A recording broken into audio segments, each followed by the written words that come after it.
And then before we actually start the talk, let's take a moment and generate our motivation for being here, for listening and sharing this evening.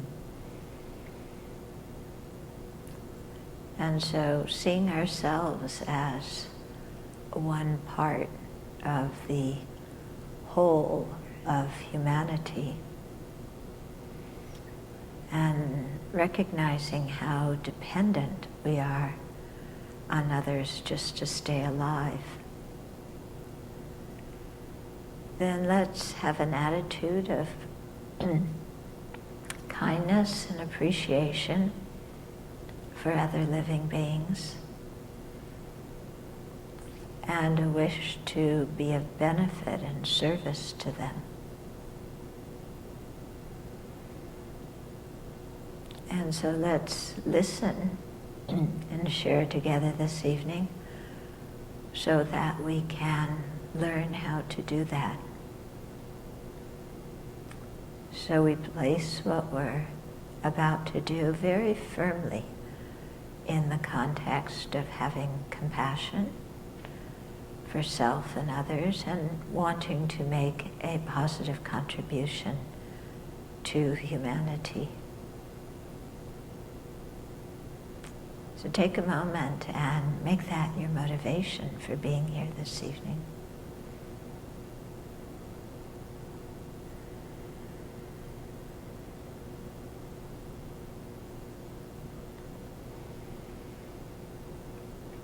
And then slowly open your eyes.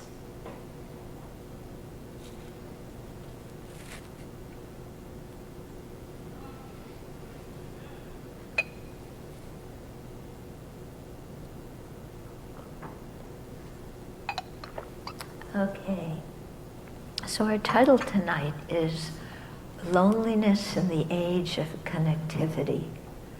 I thought that was a great title. Yeah? How many of you feel lonely? Few honest people.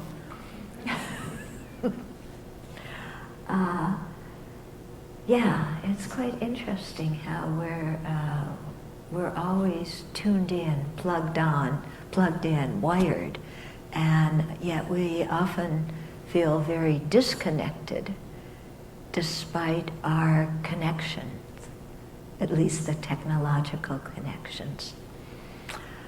So before I delve into kind of the effect that technology is having on our relationships, I think it's important that we all reflect a little bit about what is important in our lives. Yeah? What do we want out of life? What do we want to give to life? What do we want to share with other living beings? Because in order to evaluate like the role of technology in our relationships, we have to know beforehand a little bit about, what we find meaningful. So nowadays, we are really told that money is the meaning of life.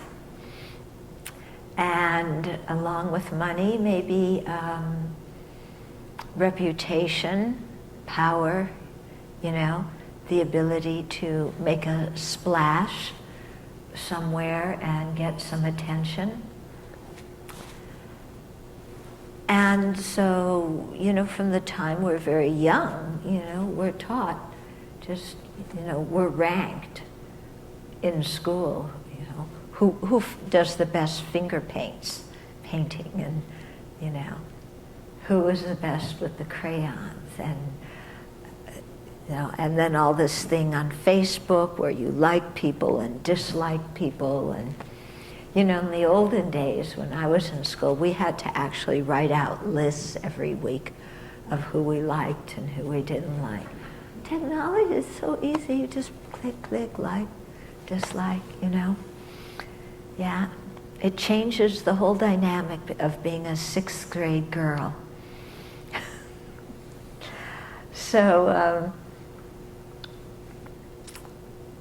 But you know, when we look, do we find that personally meaningful? You know, to make a lot of money, do we consider that to be a successful human being, we have to have a lot of money? Is that our definition of success? Or that to be successful, we have to have a good reputation or be well connected with people who are famous? Or to have a lot of power, or absent a lot of power, at least a big mouth? Yeah? I'm not talking about anybody in particular here. But, you know, what do we really find meaningful? Now, I don't know about you, but when I talk to people who are about to die, or I've heard many stories of people who have died, you know, they contact us when, you know, these things happen. And I haven't heard any stories of people who at the end of their life regretted not having more money or not working more overtime so they could get more money. Yeah. Have you heard of people on their deathbed saying, I really blew it, I should have worked more overtime? Yeah, I haven't heard of anybody doing that. Yeah. I've heard of people with miserliness holding on to their money and not wanting to separate from it. And so at the time of death, having a lot of money, but the money doesn't really help you much when you're dying, does it? Yeah, I mean, it's just kind of sitting there. You can't take it with you. And your relatives fight about it after you're gone. So it's really not much use to you when you're dying or when you're dead. So, but what is it that we usually find valuable in our life?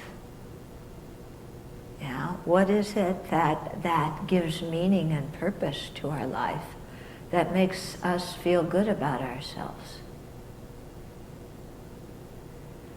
Yeah, most of what I observe is people connecting to other living beings.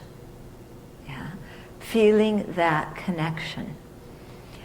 And that connection can be of many different types. It could be maybe you have a career that you really love and you feel that what you're doing can benefit people, and so you love your work, you love knowing that you can make a difference in the world, and that gives you a sense of fulfillment in your life. Or sometimes, the connection with others manifests in terms of family relationships, raising children, bringing another living being into the world and watch them grow their wings and take off and crash and pick themselves up and take off again. Yeah.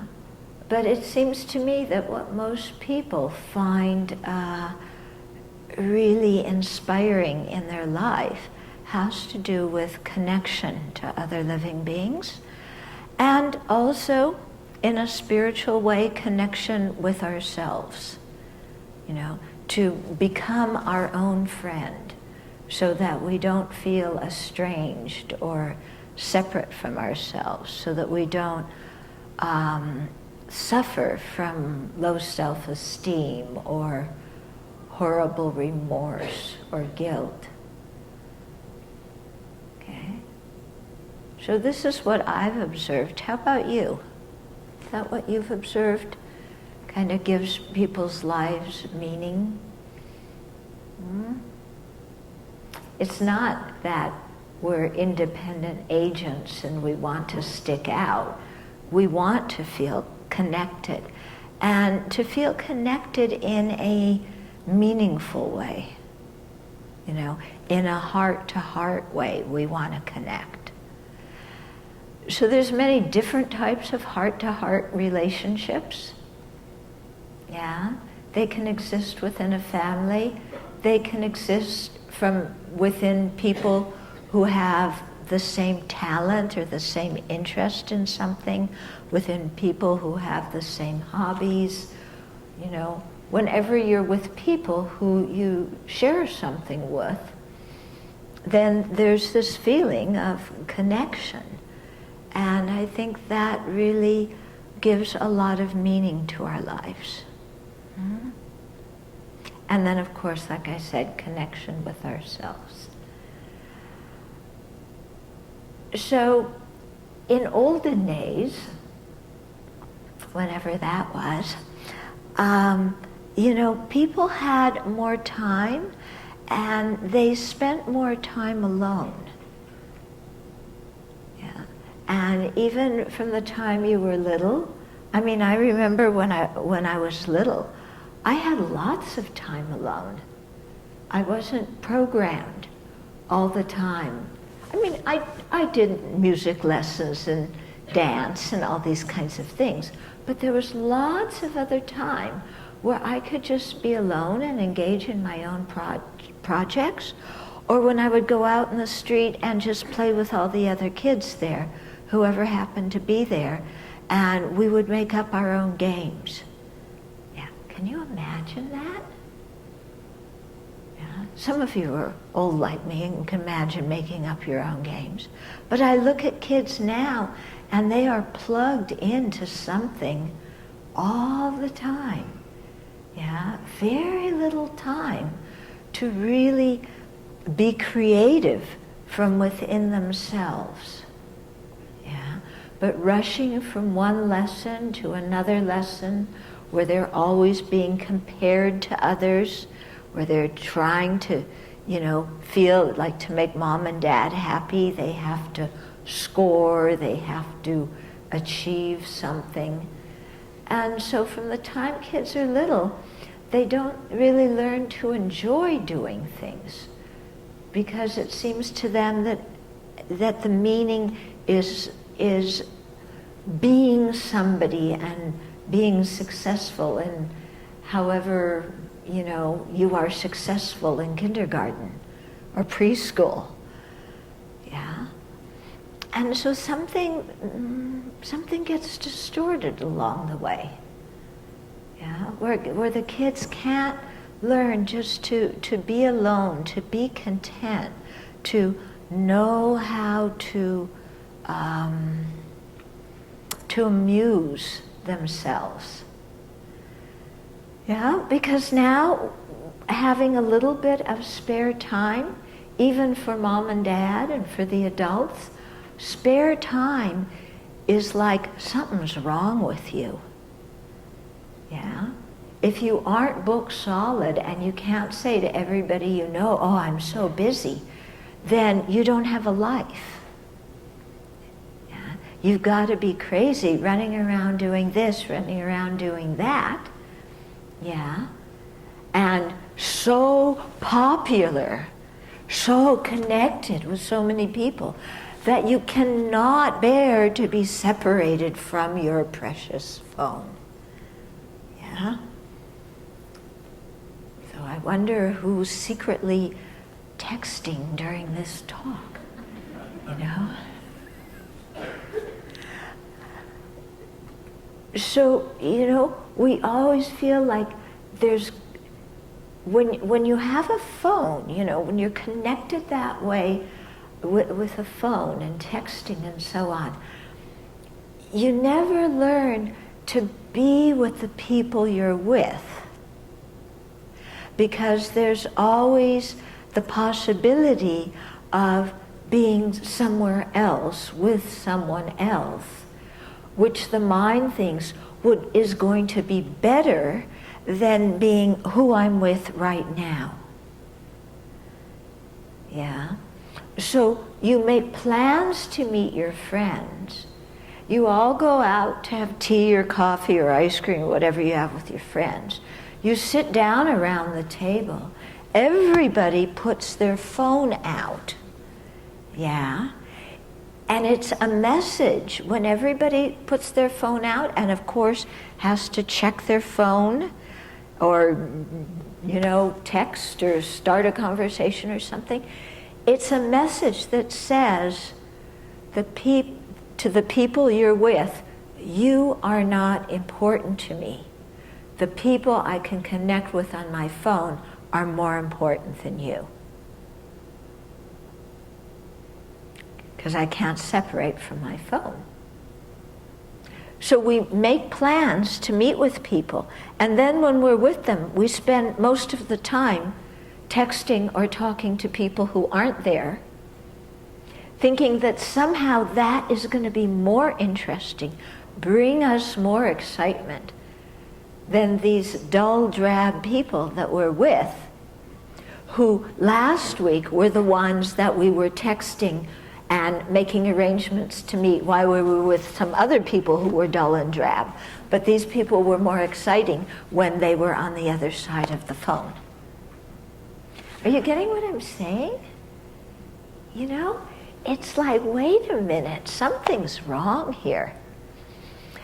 And I know for myself, when I'm with somebody, if they take out a phone, like I said, and the immediate message is, you're not interesting, you're not important.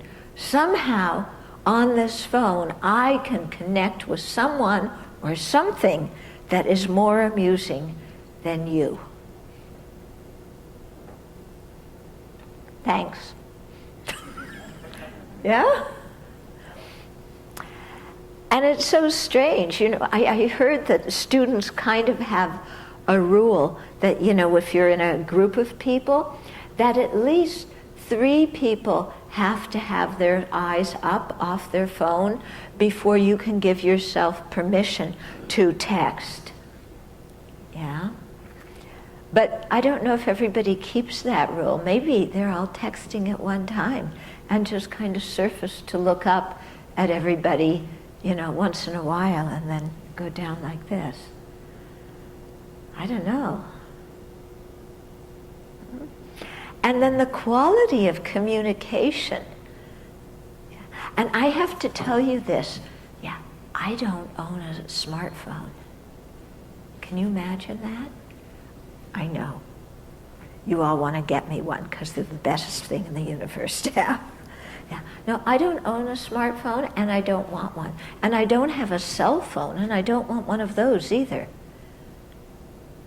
Yeah. Because to tell you the truth, I don't want to be available 24/7. I like my privacy. I like to be alone. Yeah. And when I see the quality of the communication that usually goes on smartphones, it's like, oh. Yeah? Where are you right now? I'm here. Where are you going? I'll be there in 5 minutes. I mean, back and forth, yeah, about nothing that really has a whole lot of meaning. Are most of your messages like that?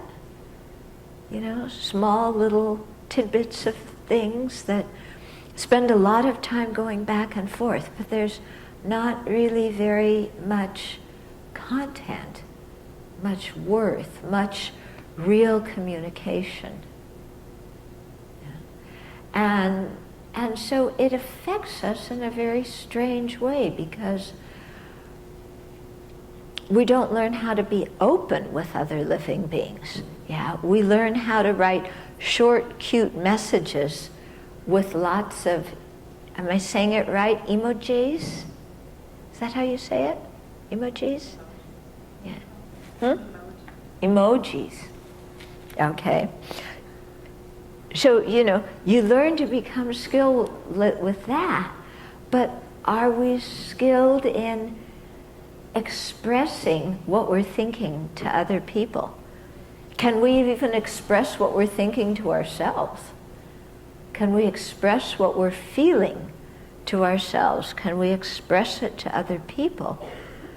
Or are we just, making cute faces and small talk all the time, and yet being constantly connected with other people? Yeah. I was talking to a friend the other day, and she was driving with another friend from the Seattle area, back here.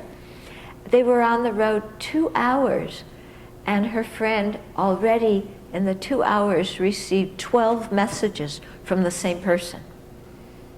Yeah? And yet, what can you really say in 12 messages when there's, there hasn't been anything going back and forth? So what I'm getting at is we forget two things. One is we forget how to be with ourselves, how to become our own friend, and we don't learn how to be with other people in a really meaningful way, which is what I think we all want, is to be with other people in a meaningful way. Yeah, and to be with ourselves in a meaningful way. But I think technology keeps our conversations very superficial, very quick. Yeah. And so we don't develop those skills, and then that kind of takes the heart out of our life. Yeah. I heard about one study they did with college students, and the assignment was that you had to sit in a chair and be quiet and just think and be alone for 15 minutes. Yeah? That's all you had to do, was just stay there, be alone, think by yourself without getting up for 15 minutes. A number of the students chose to give themselves mild electric shocks during that time, because the whole idea of sitting there alone for 15 minutes was freaking them out somehow. Can you imagine that? Preferring to give yourself electric shock rather than sit there alone and just think about something? So I think we need to learn to spend more time alone and to really enjoy our own company, and to be able to look at what's going on in ourselves, and be fearless in doing so. Because I think this thing about keeping ourselves constantly busy, constantly running around, doing this, that, talking to this person and that person, yeah, we're out of sync with ourselves. Yeah. So for myself, I do a daily meditation practice, and I find that really important, just to be quiet and do my daily meditation practice. I also try every day to take a walk alone. Yeah, because when I walk alone, I can be with myself. I can process my thoughts.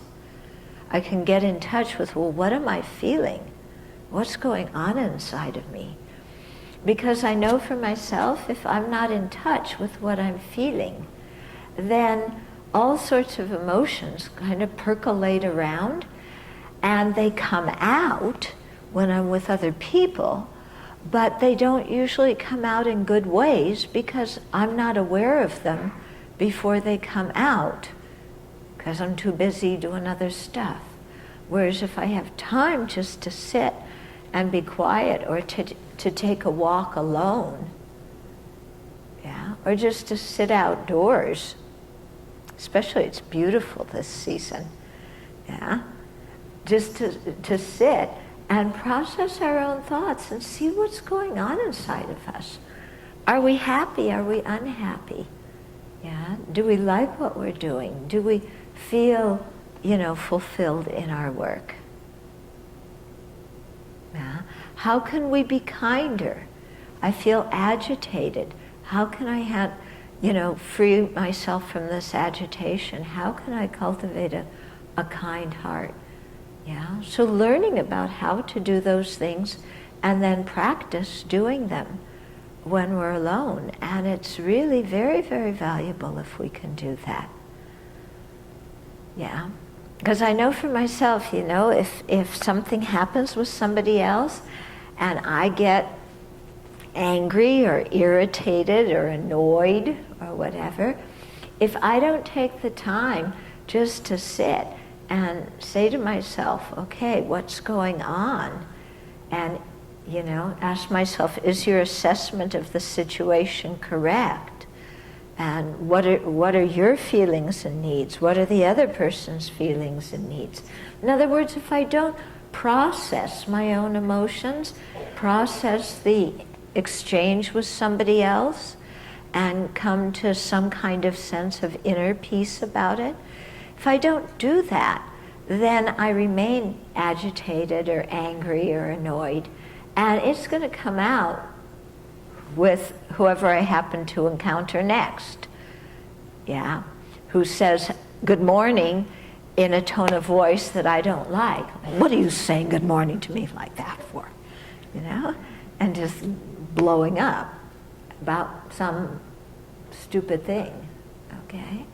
So I think the time to be alone, you know, to get to know ourselves, to feel comfortable with ourselves, to know how to entertain ourselves, to have hobbies or different things that we enjoy doing where we enjoy our own company, where we don't have to be listening to music at the same time or reading something at the same time, where we can just be. Yeah? And so stop the multitasking in some ways. Yeah, I know that sounds heretical because everybody's brought up that you have to multitask. I don't know about you, I'm not very good at multitasking. Yeah. Even in the old days when you used to have a telephone conversation with the person, remember that? Years ago, where we used to talk to people on the phone. Yeah, I couldn't talk on the phone and like clean my room and do something else at the same time. I could tell when I was talking to somebody who was doing something else, because clearly their heart wasn't in the conversation. And I could tell that, but I couldn't do that. Yeah. So I think somehow letting go of this multitasking, I've got to do so many things and be so many things and accomplish so many things, and just take the time to be alone and be content, and maybe read a spiritual book, read something, but not read it to finish it. Read it so that you can think about it. Yeah? To actually read a book where you read a few pages and then you sat down and thought about what you read. What a novel idea that is. Yeah? Instead of just rushing through everything so that we can get up and do something else. Okay? And then when we're with people, to really, again, slow down and look at the people we're with. Yeah? And we don't have to have a lot of likes on our Facebook page or whatever. I don't know, I've never looked at Instagram, but you know, I hear everybody's doing that. You know, you don't have to be Mr. or Ms. Popular, where all the number of likes shows so that you can feel like you're a worthwhile person. Yeah? What about slowing down and making time to be with real live human beings? Wow. Can you imagine? Real live human beings, where you actually, in real time, see the effect of what you say on another human being, instead of texting emojis. Yeah? Where you really can look and learn how to read what somebody else is feeling from watching their body language, from watching their facial expressions, from listening to their tone of voice. We miss all of that when we're texting, when we're emailing. Yeah. And I think we all know how easy it is to have misunderstandings over email, because we can't read all these other things that go along with the actual verbal communication. They aren't present on email, they aren't present in texting.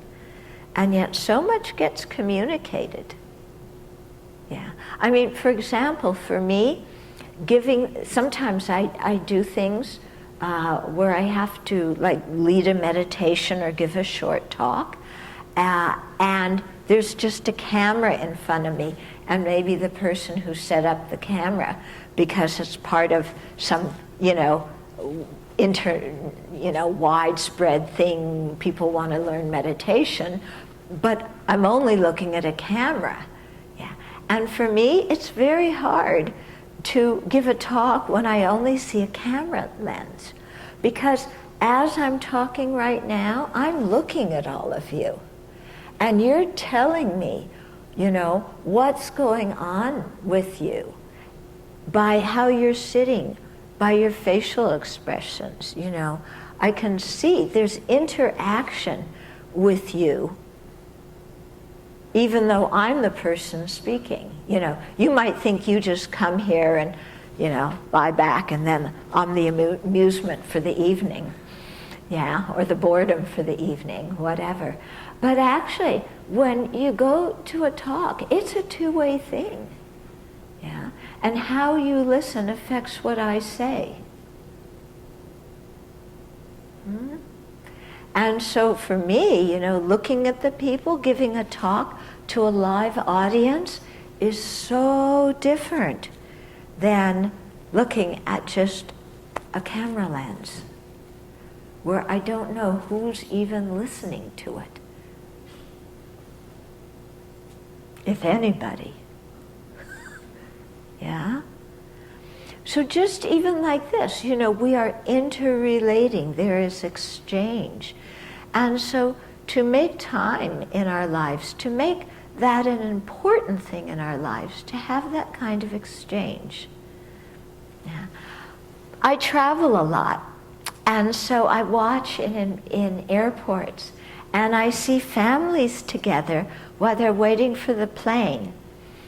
Mom, dad, 2 kids, everybody's like this, or on their computer. Yeah? There they are. The parents took time off of work to be with their children and go on holiday, and everybody's plugged in to something else. They're sitting in the room, they're not relating to each other. Or they're talking about what is on their screen, which is not opening up and exchanging who you are with another person. Okay? So I hear stories of like little kids who say, Mom, Dad, can you put down your phone and turn off your computer? I want to talk to you. Yeah? That's kind of sorrowful, isn't it? When a kid has to say, Mom, Dad, please pay attention to me, instead of to that thing that you're holding in your hand. And parents now have to say that to their kids too, because the kids are all plugged in, talking to 3 different people at the same time. And even they're in the same house. I talk to many people, they're in the same house. The kids in one room, the parents in the other, and they text each other. Yeah? They can't even be in the same room and look at each other in the eye and look at somebody and say, this is a real human being with their own experience of life. Here's somebody who wants to be happy, who doesn't want to suffer, who's even my own blood relationship, and I have no idea of what's going on with them, because I'm too absorbed in my entertainment online and they're too absorbed in theirs. It's really kind of sad, don't you think? It's like, why do you have kids if it's just to plug them in to a different machine than you're plugged into? Yeah? So I think that somehow we need to detach ourselves from our machines. Mm-hmm. Because we've essentially become addicts. At Sravasti Abbey, where I live, about an hour north of here, when people come to visit us, because we have retreats and courses and things, so on any time there's an overnight, event, we ask people to please give us their phones, because we want them to really be at the Abbey with the people that they're with, instead of having their minds be in other places. And so the nun who's the office manager, says, okay, please put your phone here. And people look at her like, you're asking me to cut off my arm. You're asking me to not have this in my hand? But, I've got to call, this friend who I just saw an hour ago, but I've got to keep in touch with them the whole weekend, or I've got to look on the news to see the latest crazy things some politician said, because I can't stand to, not know what's going on. It's amazing the reactions we get. Yeah, some of you have been up to the Abbey, yeah? True or not true? Yeah? Yeah, it's like, you want my phone? Yeah? But it's because we really want people to have an experience of being there. Keeping their mind where their body is, learning to communicate with real live people, including communicate with themselves. Because we think that that's something really important in life. That we learn not just through reading little tweets. Yeah, and what can you learn from reading a tweet? Yeah? I mean, everything's boiled down to like just a few words, and yet people tweet like mad. And what can you say in a tweet? And what can you learn in a tweet? Yeah? So it's really kind of strange, Like, what about a conversation where people build on each other's ideas? Where somebody says something and you say something and that sparks something in them, and then they share that and it sparks something in you. And so you have this spontaneous, free flow interchange of building on each other's ideas, which is a really creative process and quite a beautiful process. And I think that's how we feel close to people. Yeah? When you get a tweet, do you feel close to the person who sent you the tweet? Knowing that how many other people are receiving the same tweet? Yeah? I mean, do you feel close when you get a text message, somebody saying, "Where are you?" Yeah? I don't know. I don't feel close to other people with those short little things. I feel close when we can exchange, when they can really tell me about what they think about, what they've experienced, what's important to them as a human being, what they struggle with, what they want to know, or what they want to learn. When I can have a conversation with somebody and exchange that kind of thing, that's what helps me to feel close. Not these little itty-bitty kind of nonsense stuff. So I think, what I'm saying is like we have to, in a way, take back our lives and be responsible for our lives.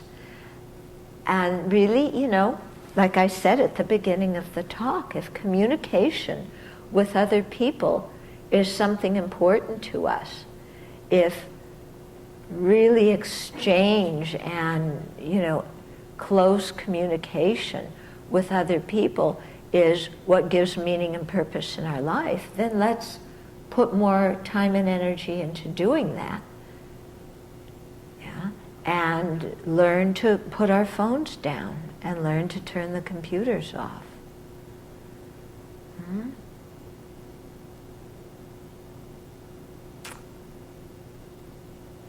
Okay. So, I just went on for a bit. How about if we open it up and have some questions and interaction? Yes. Hear what you're thinking. Yeah. Can you tell me how you started living life in this manner? How I started living life in this manner. You mean as a Buddhist nun? Yes. Oh, okay.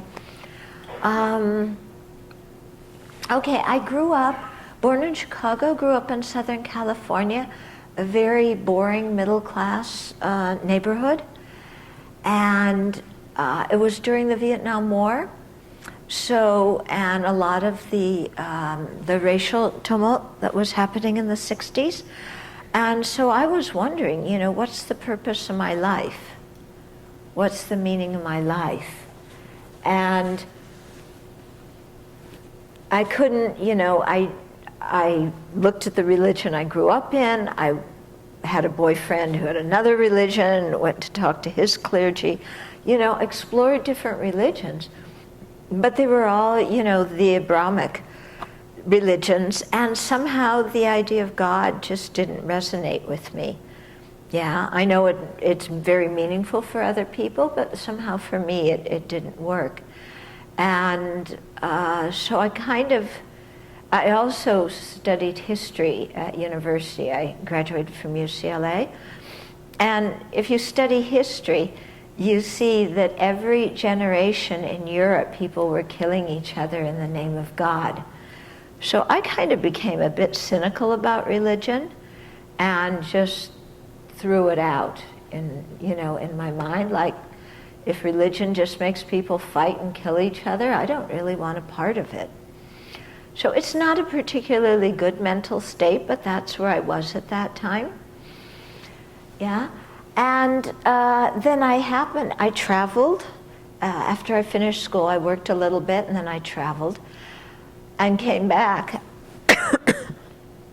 And I saw a flyer for a Buddhist retreat. So I was a teacher at that time. I taught elementary school. So summer vacation, nothing to do, I went to this retreat. And it was taught by two Tibetan teachers. And one of the first things they said was, you don't have to believe anything we say. I thought, good. Yeah? Because that gave me the freedom to listen, and they really encouraged us to think for ourselves, try something out logically, try it out with our experience, see if it works. And so I did that. And in the process of doing that, I found that what I learned in Buddhism really helped me in my life. It made sense to me, and it helped me, in terms of my relationships, in terms of my emotional well-being. I learned a lot of different ways to work with my emotions.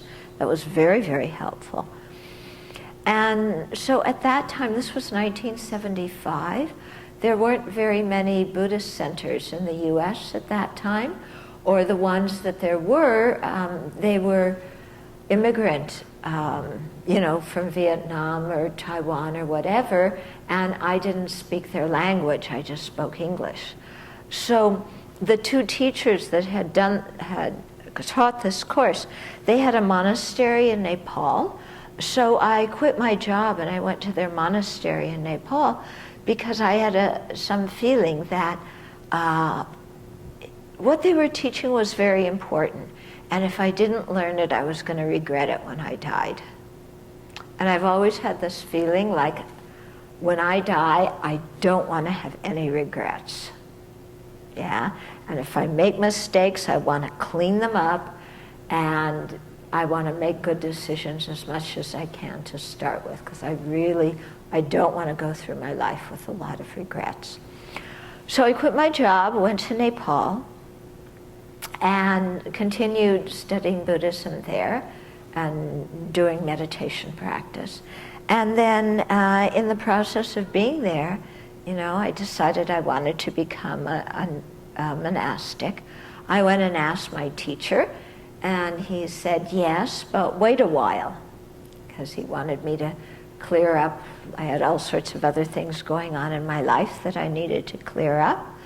And so I did that for about 1.5 years, and then in the spring of 1977, I took my novice ordination in India and stayed in India for some time. And then by that time, they were beginning to set up Buddhist centers throughout Europe and America and different places. So I wound up going to live in France and Italy and Singapore and Hong Kong. And I never really thought that I'd come back to the US to live. Yeah, when I went back to Nepal in 1977, I kind of felt like, I'm done, yeah. But then in 1989, I came back to visit my parents, and somebody asked me to, go around and do a teaching tour. So one of the places I went on the teaching tour was Birmingham, Alabama. Okay, people my age know when you hear Birmingham, Alabama, there's a certain image in your mind. And for me, it was just incredible that there were Buddhists in Birmingham, of all places. Yeah. So I thought, something's changing in this country. I went back to live in Asia, and then wound up coming back here, and then different things happened, and anyway, now I'm living in Eastern Washington and at a monastery. Does that answer your question okay? Yeah. I should tell you, I had no intention when I was younger of becoming a Buddhist nun. And if somebody had told me when I was 20, that I would be a Buddhist nun, I would have told them that they were out of their mind. Yeah. But it's very strange. You may have had the experience too that things happen in your life that you didn't expect, and you go in directions that you didn't expect that you find quite satisfying. Mm-hmm. Who ordained you? Who ordained me? Kyabje Ling Rinpoche, he was the senior tutor of His Holiness the Dalai Lama. So that was in 1977. Kyabje Rinpoche passed away in 1982 or 83, and now he's about 30 years old. So it's very interesting knowing someone in more than one lifetime. First you know them when they're old, then you know them when they're young. Kind of backwards, yeah? So, but that's who ordained me. And then for my full ordination, I went to Taiwan. And who ordained you there? I can't remember the name of the master, because I can't remember Chinese names very well.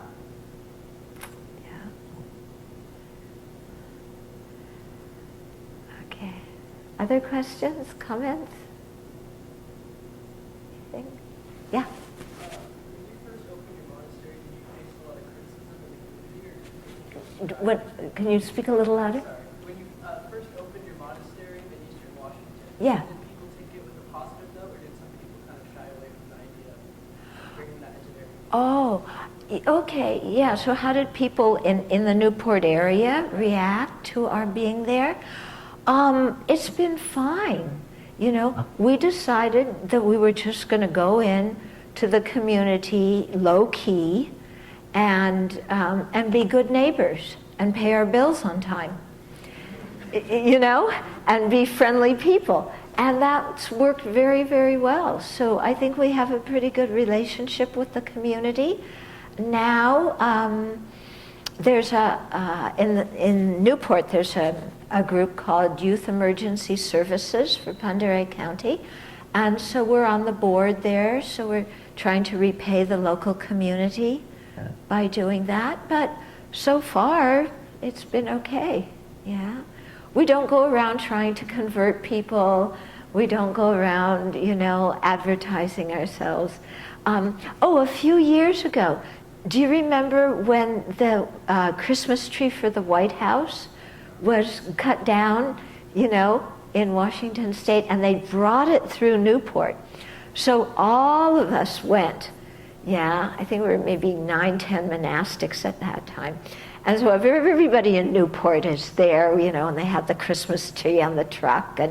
And so we, you know, did some chanting and blessed the Christmas tree, and it was fine, you know, it was really very nice.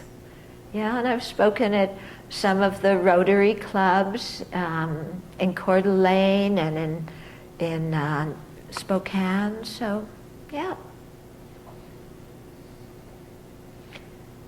Uh-huh. So what was it about Newport, since that wasn't, you know, where you were from, or something that really made you feel like this was the area that you should found your Abbey? Okay, so what made Newport the place? Well, I was living in Seattle initially. I was a resident teacher at a Buddhist center there for about 10 years. And I wanted to start a monastery. So I had some friends in Missouri. And so I went there thinking, we'll see with these friends if we can get something going. But that didn't work out. So then somebody invited me to go to Boise and teach at their center. And so I did, and then I looked for land around southern Idaho and central Idaho. We made offers on 2 places, but both of them were refused, which I'm really glad now. And, you know, so then I'm sitting there, well, we've checked all the places here, couldn't find really what we wanted.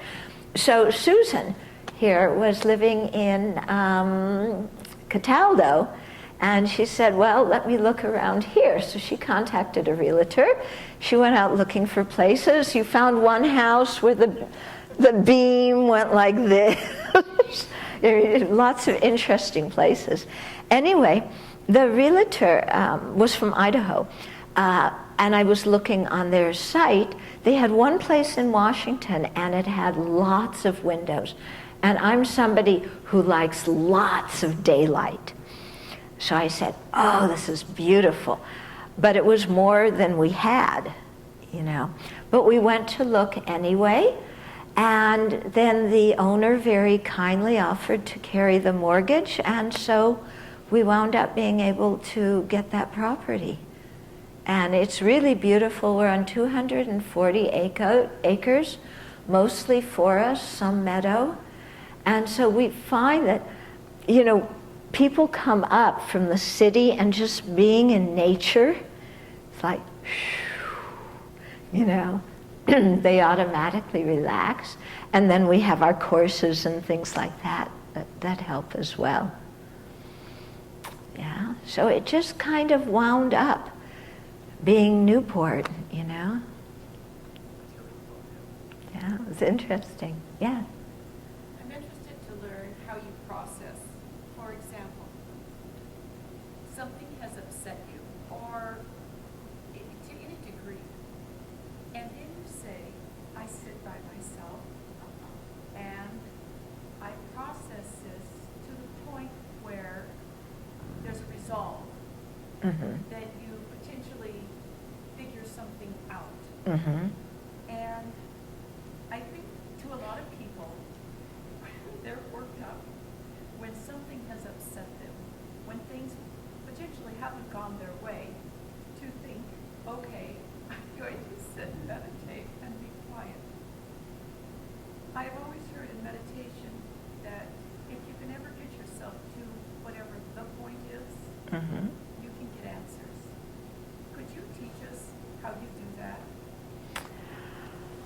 Okay. Well, I can't do a 25 word or less version of it. You know, kind of learning this whole thing, it takes time. Yeah, that's one thing. It takes time. You can't rush your spiritual practice. You have to go slowly and you have to put in the time and energy. Yeah, and nobody else can do it for us. Okay, but I can give you some idea of how I work with some things. So, first of all, if I'm upset, I'm very aware that the upsetness exists in my mind, my heart, you know, and that my emotion is my responsibility, and the other person did not make me feel it. Okay, yeah. So I can't say, you made me angry, or you made me full of resentment. Okay? Because all those you statements, you disappointed me, you lied to me, you made me angry, you told me to do this, all of the you statements take away our power because we can't change the other person. And nobody makes us feel a certain way. We feel that way all by ourselves. We look at it, you know, we say, oh, so-and-so made me so angry.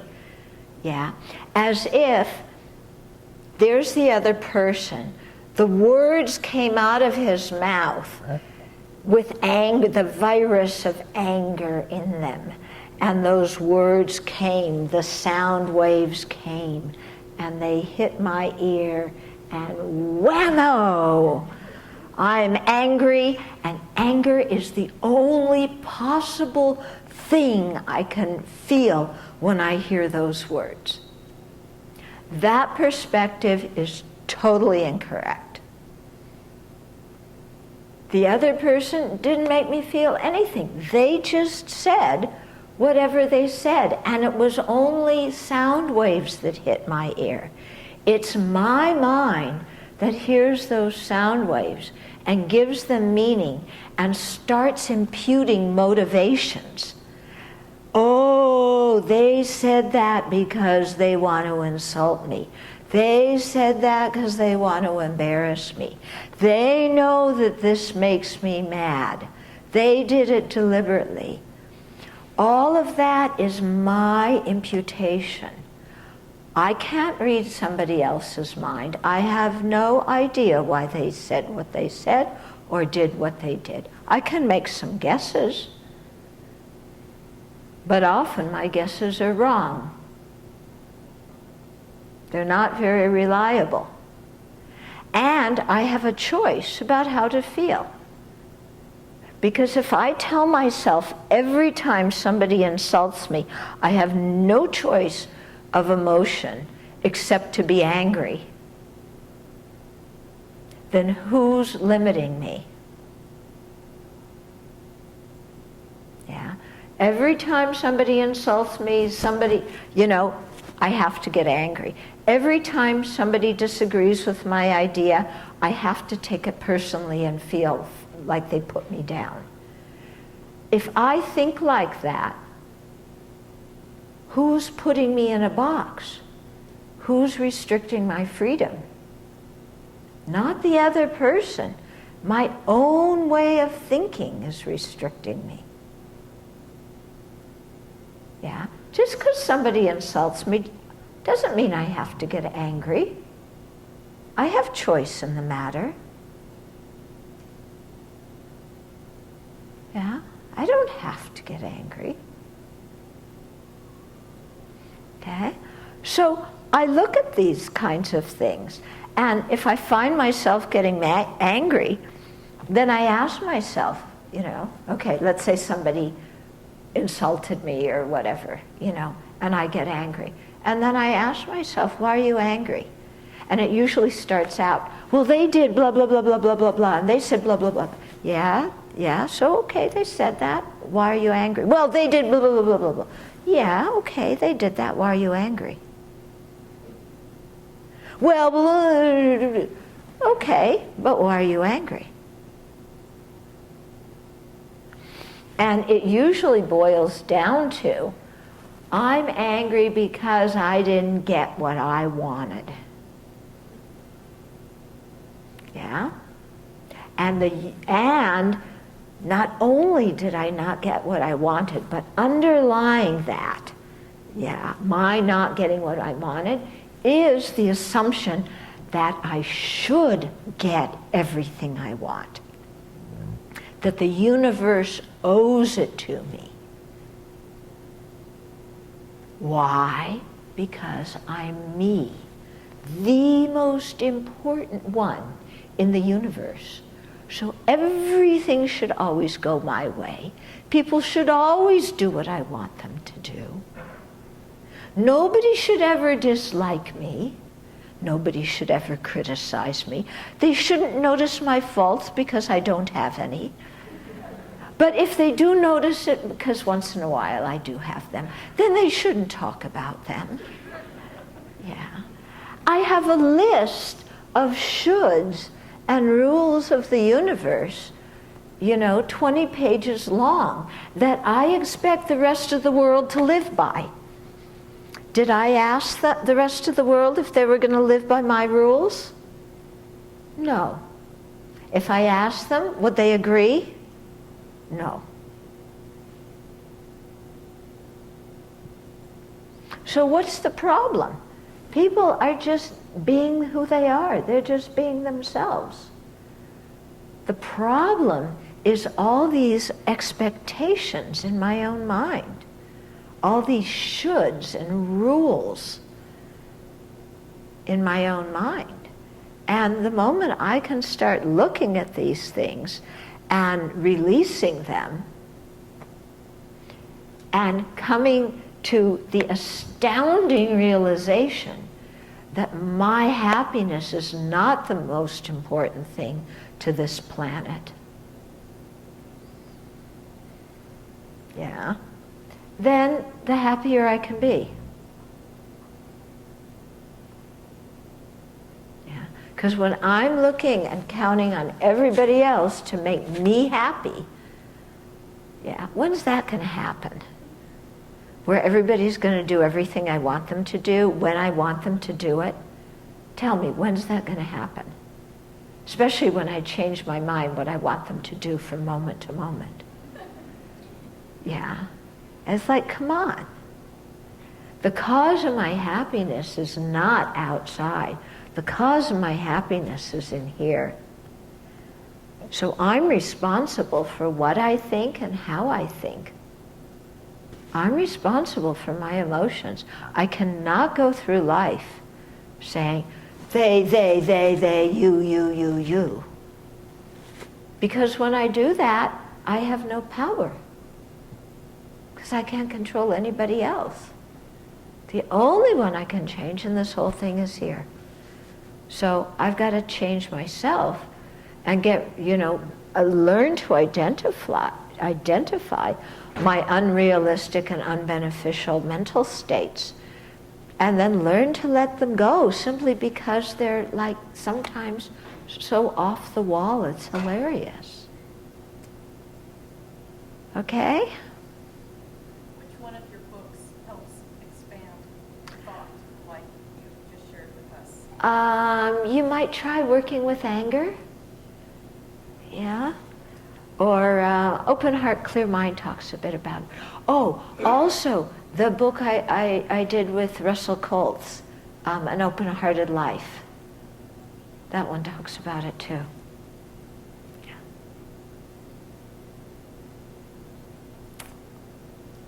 Yeah. Do miracles have a place in Buddhism? And if so, would you speak a little bit about that? Do miracles have a place in Buddhism?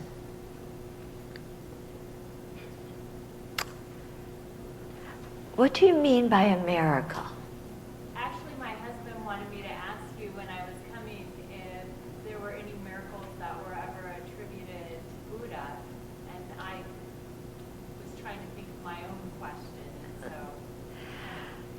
There's, you know, there's, our mind is very powerful. And the more we can purify our mind and develop a good heart, the more ability we have to do amazing things. Okay? I usually think of miracles as there's some kind of dependent arising process going on, but we don't know what it is, so we call it like a miracle, meaning something happened and I don't know what the causes were. So yeah, there's things like that. But I think the most miraculous thing is to be able to have a kind heart. Yeah, and I think it's pretty miraculous to be able to have inner peace rather than kind of external miracles. Because I just think, you know, the religion I grew up in, there, you know, you look at Judaism, Christianity, there's lots of miracles. Yeah? If miracles were what attracted me to a belief system, I would have stayed with what I had. There were plenty. Yeah? But miracles weren't what attracted me. I wanted something that gave meaning. You know? Yeah. Mm-hmm. You mentioned earlier about the man who ordained you, who died in 1982. Yeah. You said that now he's 30. You said that now he's 30. Now, yeah, he's about 30 now. You were alluding to reincarnation. Yes. Can you explain that a little bit? In that situation? Ah, okay. Yeah. Yeah, it's true. I was certainly alluding to rebirth, wasn't I? And I didn't say it. Yeah. Well, from a Buddhist view, when we talk about a living being like us, there's a body and there's a mind. And right now our body and mind are dependent on each other. They interrelate. Yeah? At the time of death, what happens is the body and the mind no longer interrelate. So the body has its chain of causality. It gets recycled in nature. The mind has its continuum, and it gets reborn. Okay? And so what influences where we get reborn, what we get reborn as, is our karma. And karma simply means actions. What we do, what we say, what we think. Yeah, so depending upon our actions, then we create latencies, dispositions that make us inclined to one kind of rebirth or another kind of rebirth.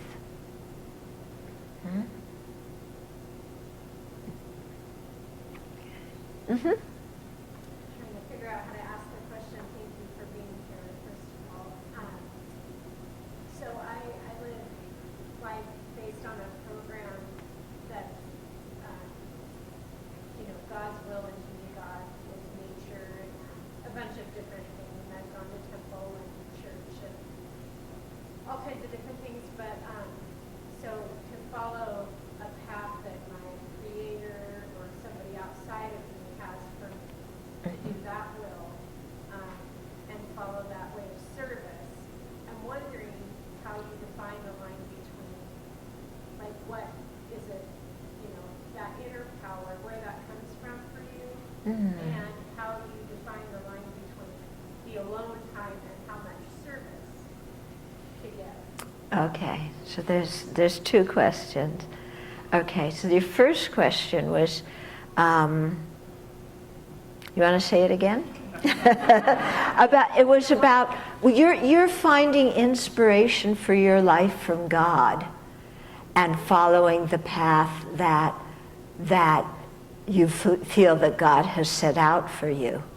And yet my life has a very different kind of underlying worldview to it. Yeah. And so you're asking kind of what my worldview is and how I would relate that with a worldview where people are seeing an external creator and trying to match your wishes and actions according to the what the creator would like for you. Yeah, where do you get your power from, I guess, basically? Where do my power? You mean my inspiration? Yeah, your inspiration. Okay. My inspiration, where do I get it from? I think part of it comes from having some inkling of the potential of our human mind and heart. You know, for example, that we have the potential to have equal-hearted love and compassion for all beings. We have the potential to be completely free of ignorance, anger, and hatred, or ignorance, attachment, and hatred. You know, that there's so much potential. So I find that inspiring. And then I look at the examples of the Buddha, how he lived his life, and the example of my teachers. My teachers are pretty extraordinary beings, you know, who are living, you know, what they're teaching us. So that gives me a lot of inspiration too. Yeah, and I can see that the teachings I'm receiving, you know, they're coming from my teacher, but they exist. My teachers heard them from their teachers, going back to the Buddha. So there's kind of this flow of people who have transformed their hearts and minds in this way, so that it is a viable and valid method that's going to work if I put my energy into it. Yeah? And so then the line between service and time alone. Yeah, between service and time alone. That's an interesting one. Okay. In in our monastery schedule, yearly schedule, we kind of have 9 months where we're very active, you know, working in the forest and having a lot of courses and guests coming in and traveling different places to teach. And then we have a 3-month silent retreat in the winter, where we don't go anywhere and there's no coming and going of guests in the Abbey. And so that's a very rejuvenating time. And sometimes in our practice too, we can take out longer periods to do retreat, either group retreat or sometimes solitary retreat. Yeah. So I find that, yeah, it's like, for me, I consider one thing that's very important is to be a balanced person. And so to really keep tabs on myself of, you know, to balance this thing of having the time for quiet and introspection and having the time for activity, and to know when I'm getting off balance in one way or another, and then to rebalance myself. Yeah, and I think keeping myself balanced is one of the nicest things I can do for other people. Because when I'm not balanced, I'm a bear. Yeah. Uh-huh. I sort of have 2 questions also. Okay. Can you hear me okay? Yeah, if you spoke louder, it would even help. Ask one question at a time, okay? Sure. I don't know what sort of Buddhism you practice. Uh-huh. So I was curious to know, is Vipassana meditation the sort of meditation that you generally practice? Ah, okay. So about Vipassana meditation. Actually, you know, in America, the word Vipassana is used in a very different way than how it's traditionally used in Asia among Asian Buddhists. Vipassana is actually a meditation technique, and there's many different kinds of Vipassana meditation. When Vipassana came to the US, there were some Americans who had gone to Southeast Asia and studied with the tradition of Buddhism called Theravada tradition, and they learned the Vipassana tradition, the Vipassana meditation as taught in the Theravada tradition. They brought it back here.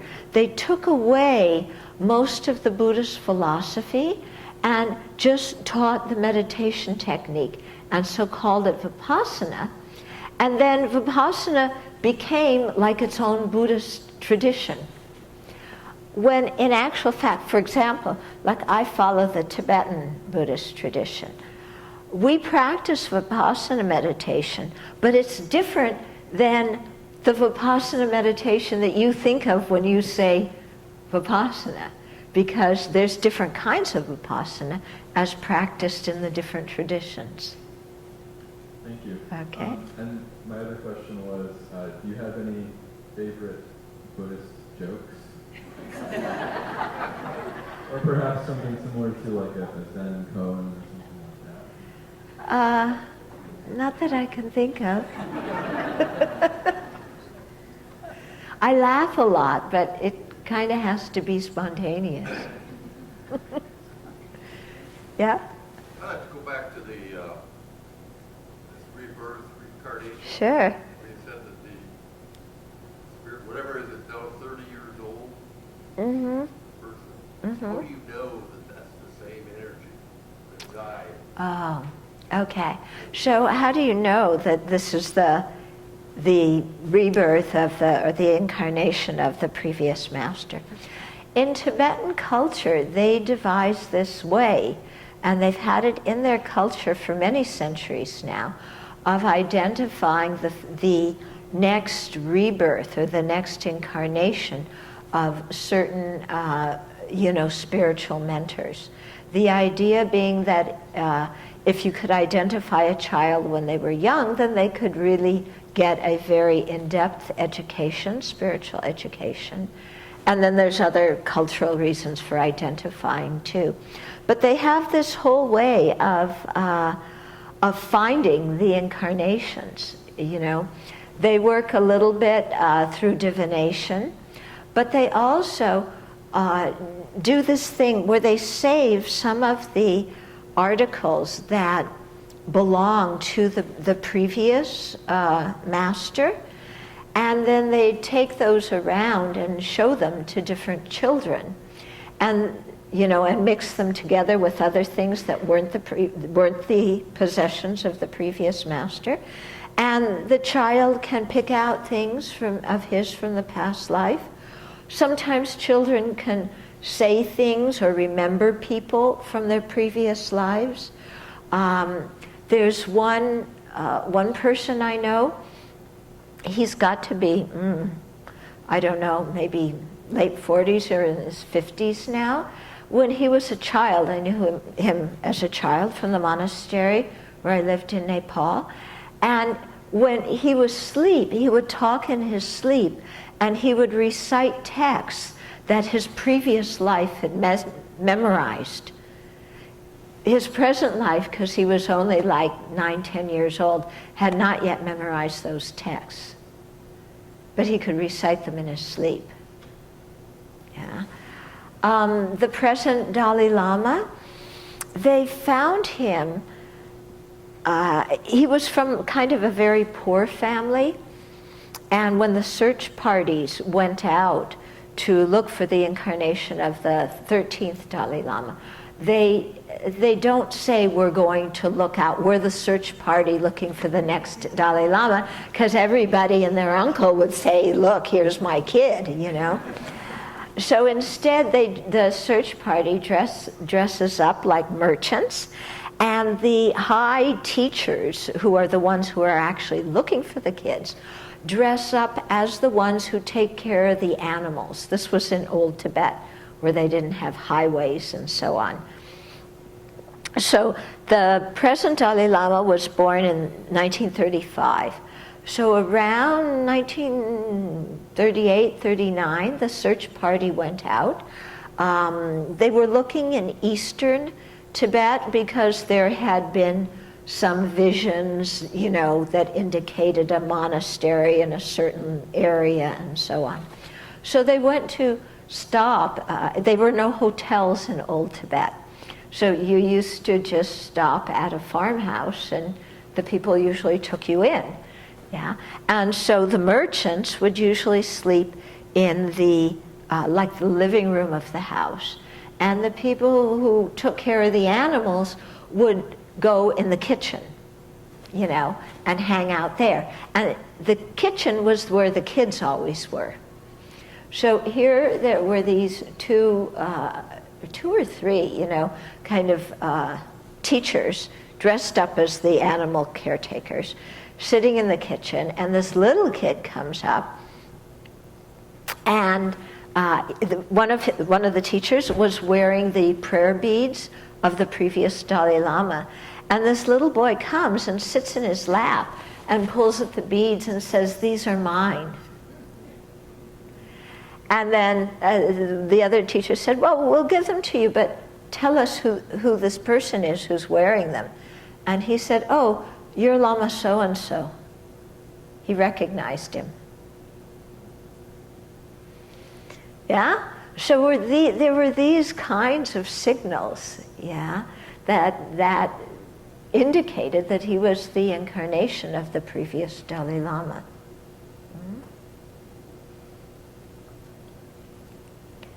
What happened in this specific case? So in this case, What you're referring to, the 30-year-old. the 30-year-old, I don't have all the details. I remember his mother had died when he was maybe a year and a half old, and his father had put him in Tibetan Children's Village, which is like an orphanage come boarding school in Dharamsala, and somehow they were looking for him there. And I don't have all the details of what he recognized and so on, but I will tell you a story about him and about another teacher of the present Dalai Lama who died also around the same time, who's now also around 30, 31. Anyway, this other one, okay, so we have two teachers here. One was the little boy was the incarnation of my preceptor. The other one was the incarnation of one of my teachers who I was close to. So I took this was in 1990, so with a couple of friends, we took the one that was the incarnation of my teacher on a picnic near the house of the one that was the incarnation of my preceptor. And then we called the other one, and he wanted to come out. So here they were 5 and 6 years old at this time. Okay, so they were sitting in the field, both of these young incarnate lamas, and guess how they play? You know how kids play?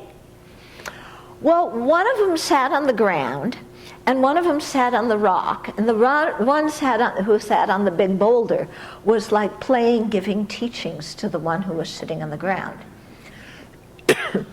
And then they had, the bottles of water. Yeah. Then they started playing giving initiation, because in different rituals you do, they pour some water into your hand, and they both started going around with their bottles of water, pouring water into our hand, saying the mantra that you say when you're doing this in a ritual. That's how those kids were playing. Quite interesting, huh? Yeah. Do people often get reincarnated around those they were involved with in their previous life, or could somebody be reincarnated in like Africa? Yeah. People can be reborn some people are reborn near the people that they knew in a previous life, some in completely different places. You really don't know. You can't predict. So what would happen if they went and searched for a new Dalai Lama and they just couldn't find him? Then they just leave it. Yeah. Because right now the Chinese government, who doesn't believe in religion, decided that they were going to be the ones who chose the next Dalai Lama. And of course the Tibetans are saying, forget it, you have no power to choose the next Dalai Lama, and you don't even know how to choose that person properly. And the Tibetans would only follow if, a well-respected Tibetan delegation were there. They wouldn't follow what the Chinese government decided. Yes, you alluded earlier to us needing to transcend the superficiality in our relationships and in our lives. And yet you spent your earliest years in America, which is a highly consumerist culture. Yep. Can you talk a little bit about how your journey in transcending that superficiality was? Okay, my journey in transcending the superficiality. First of all, I was never a terribly good consumer. Yeah, my mother wanted a daughter who liked to go shopping. And ever since I was a kid, I find shopping incredibly boring. Yeah, I hated going shopping, even when I was a kid. You need a dress, you need shoes. I don't want to go shopping, My mother wanted a daughter who liked to have her hair done. I wore torn jeans, I had long hair. I didn't like to wear makeup. I mean, I did a little bit in high school and then forget it. So I was never, that wasn't my speciality, as much as my parents wanted that kind of daughter. And also I was always questioning things and asking questions. I mean, like I said, I grew up in the Vietnam War, during the time of the Vietnam War. So I was asking, they tell us that we're going and fighting and killing people in order to live in peace. I don't get it. I still don't get it. Yeah. So I was the kind of kid who thought about that. Hey, why are we going and killing people to live in peace? Doesn't make much sense. Why are people judging each other on the basis of the color of their skin or the basis of the shape of their body? Because it was so clear to me, we are not our bodies. Yeah. But so why do we think we know so much about people by looking at their bodies, whether they're male or female or, whatever racial, ethnic, who knows what group they are? I could never figure out why people, put it this way, as a kid, I thought adults didn't make much sense. I don't know if any of you felt that way, but So, that's the kind of kid I was. Yeah. So I had my own things, Of course, I wanted to have the latest hippie, stylish things, so I would deliberately tear get my jeans to wear out so that I could stitch them with some very nice fabric that other people would comment on. I mean, don't get me wrong. I had my own set of attachments and stuff like that. But I don't know. I was just always saying what's really important in life. Yeah.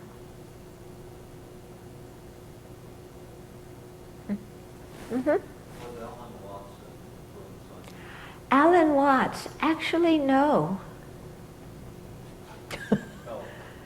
Yeah, it was California, it was in my time, but no, he didn't influence me much. Mm-mm. Have you ever thought of or reflected on who you You know, who I was in a previous life doesn't really matter. What is more important is the kind of person I am this life. So, no, I haven't. Yeah. Last life's over, done, finished.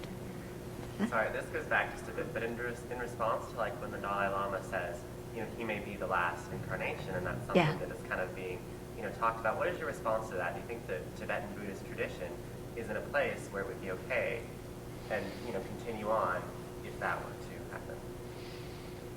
Yeah. Yeah. I mean, I think when His Holiness is no longer here, it's going to be very difficult for the Tibetans because he's really a cohesive force in their society. But I think people will find a way to keep going. If you can't find a way to keep going when one person is no longer there, then what did you have to start with? Yeah. Okay. So we'll just do 2 more questions, you and you. Yeah. What do the Buddhists say happened to you when you stopped being reincarnated? Oh, okay. Well, one of our purposes is, because we say that we're incarnated under the influence of ignorance, and so one of our purposes is to generate the wisdom that overcomes the ignorance, so then we aren't just incarnated under the power of our own ignorance, but to, you know, part of our spiritual aims are to generate, you know, love and compassion and an understanding of reality so that we can be of the greatest benefit to others and have the ability, you know, when you have very high realizations, to choose your next birth so that you can really be in a situation where you can be of great benefit.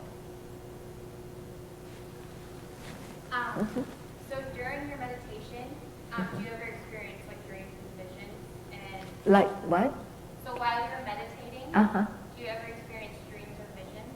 I know when I like, because I believe in God, when I meditate on God, I experience dreams and visions and healing. Like at the point of the deepest pain in my life, I've experienced the greatest joy through meditation. And I was just wondering what kind of things do you experience while you meditate, or Yeah. Well, I don't have dreams and visions in meditation, but one type of meditation we do is where we visualize the Buddha. And by visualizing the Buddha, creating a personal relationship with the Buddha.